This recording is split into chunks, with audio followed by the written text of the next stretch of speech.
Paggukod sa kapulisan sa driver sa usa ka SUV nga naka-hit and run ug di moubos sa unom ka mga sakyanan sa Valencia City, Bukidnon nahimong maaksyon.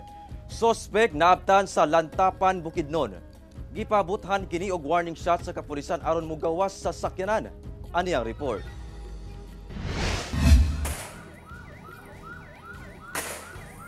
Sa gunson nga buto sa pusil ug mga armadong pulis nga nagpalibot sa usa ka itom nga SUV. Ingon ani ang eksena nga naabtan sa mga residente sa Purok 2, Barangay Baclayon, Lantapan, Bukidnon. Makita pa ang SUV nga misulay og atras sa mga pulis nga nakapalibot kaniya.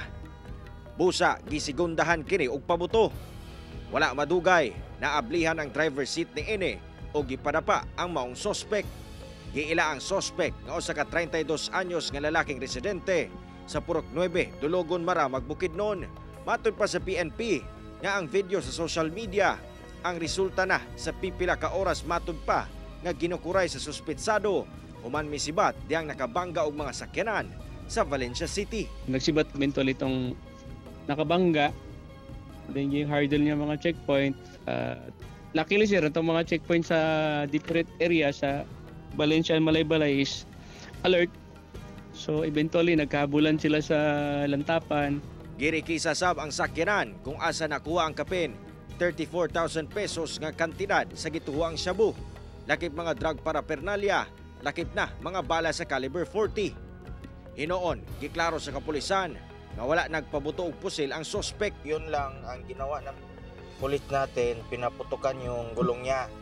Yes sir, para lang mapin down siya sir kay sir, at purusot ng PNP sir, di talaga siya mag-stop even to slow down sa mga checkpoint.